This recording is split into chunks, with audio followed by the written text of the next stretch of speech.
Hey everybody, it's Jason Blaha here, and today I'm going to cover a topic that actually had a regular long-term subscriber ask in the comments. He said, Jason, could you talk a little bit about stress management? Because that's something you obviously do, especially when you were training 7 days a week. It's stuff you've touched on.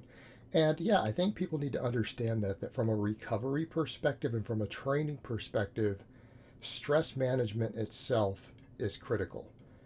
So much so that if your stress levels due to factors in your life are impacting your sleep, your recovery, elevating your cortisol levels, that you will oftentimes find that your gains in the gym will actually completely stagnate. And unfortunately for a lot of guys out there lift, and there have been times in my life where I did it, lift for therapeutic reasons as a form of stress management, right? And that's normal. A lot of guys do that, is to just blow off some steam, and getting under a heavy weight can do that. Hitting a max deadlift can do that. But the problem becomes when you are also emotionally tied to your results, and then you further get stressed because you're not getting the results you want, creates more frustration and elevates the stress. So let's talk a little bit about different things we can do to mitigate stress. And some of these things, I'm going to be honest, not all of you are going to be able to implement. I'm fortunate enough, because I run a virtual coaching business from home and I run a YouTube channel. These are both separate businesses, separate streams of income, that I don't have to deal with people that I don't want to deal with, and I don't have to have normal stressors that other people have with some jobs. And I'm not saying I don't have career related stressors, but it does put me in an advantageous situation, and a lot of you are not going to be able to be in that. So we'll touch upon some of those in a minute. But as far as a lot of this goes, stress management oftentimes has to do with mindset. And what I mean by that is learning to let things go that don't matter. Okay, that's a tremendous part of stress management, and it will affect what happens to you in the gym. Okay, and what I mean is, we get upset or we get offended or we get angry over things that literally do not make one tiny difference in our lives. Okay? Someone said something that you were offended by and you got emotional as a result of it. All right? That will hurt your gains in the gym. You have to learn to let go of things that do not truly matter. Someone said something mean about you somewhere. How upset are you going to get about it? You saw something on the news that upset you. Well, if you're the sort of person who gets upset and gets an emotional response to things you see on the news, you should probably cut off the news for the rest of your training career. Okay, that's a bad idea, because that's a stressor. In other words, how you personally and emotionally take things in from your environment, how you let them affect you. Because people will say things like, well, you don't have a choice in that. Yeah, you absolutely do have a choice in that. It is a conscious choice as to how angry or how upset you allow an external stimulus to make you. So a big part of stress management is learning to control your own feelings. And that doesn't mean that you bottle things up. It's a difference between bottling things up and just literally not caring. Right? So if you're getting upset by things that don't truly affect you or your loved ones or whatever personally, and you're trying to reduce stress to get better recovery in the gym, my first piece of advice is, have you tried caring about it less? And people who would say that's impossible, you probably are functioning at a very, very, very low level cognitively if you really and truly believe that you do not have control over that.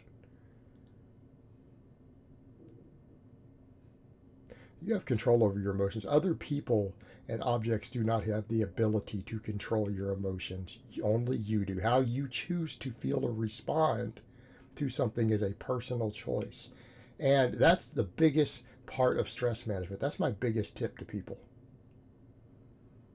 Learning to just let shit go that doesn't matter. And what I mean is that it doesn't matter to you. I'm not saying if some travesty or tragedy happens in the world somewhere that it didn't matter, but if you choose to feel deep emotional hurt because of something 10,000 miles away from you on the planet of Mars, if some travesty happens on the Mars colony when we colonize it one day, okay, don't complain when you get less results in the gym. That's what I'm saying. You're making the choice to invest your emotions in something like that to your own personal detriment. I'm not saying you can't say, oh, that's terrible, it's awful, we need to do something. It's your emotional response that matters, not your logical response. Logical response to something is, okay, well, something needs to be done about something bothering me in my life, but that's a logical thing. You know, you see a problem and you look for a solution. An emotional response to a negative of any type, whether it's something someone did or said about you, something in your environment, something you saw on TV, will impact your stress levels. A logical response will not, of, oh man, that's a terrible thing, we should do something to fix it. Here's what I think we should do. What's a plan of action? Let me support a cause that's a plan of action without a deep emotional response.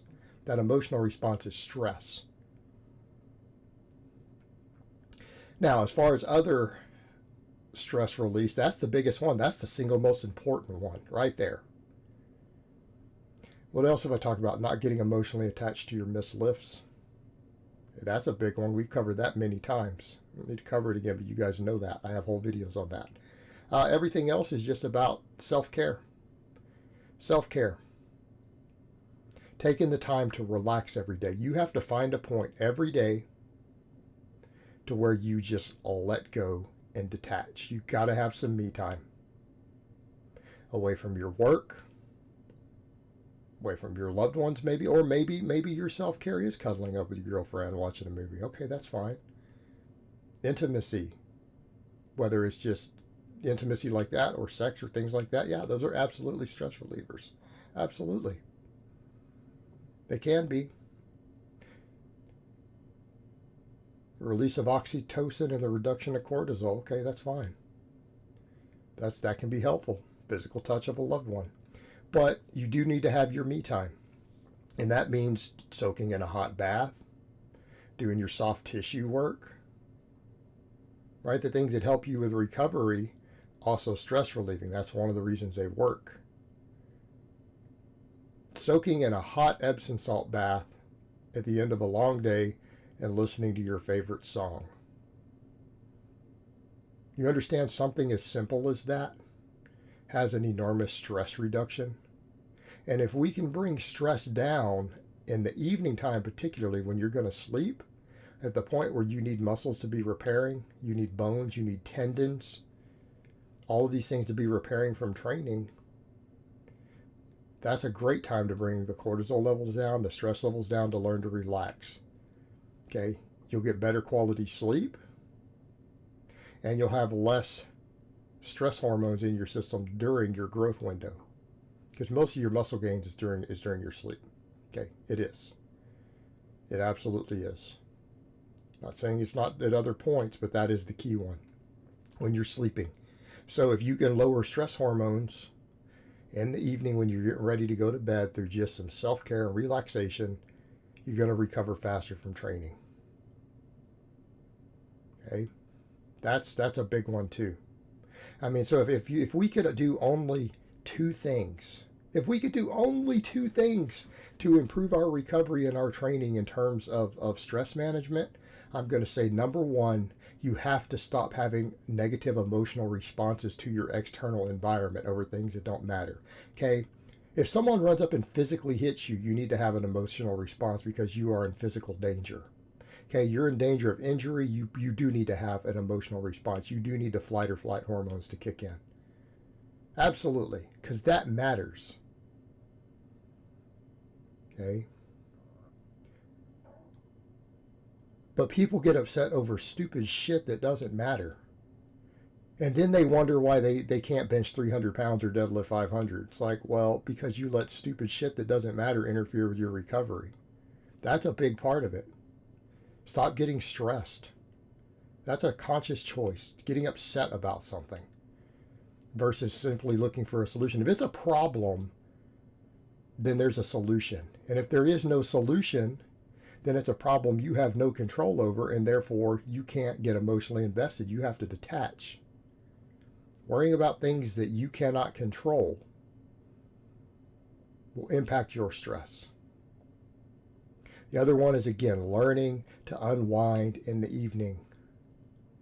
Finding ways to relax and let go. And like I said, it could be something as simple as a hot Epsom salt bath with your favorite song playing. That's simple. And I don't care if it's a relaxing song or if it's your favorite gangster rap or Slayer song. It doesn't matter. Listen to your favorite song. There you go. Easy. All right, guys. Well, that's really all I have to say on that today. I hope it's been informative, and I will talk to you guys next time.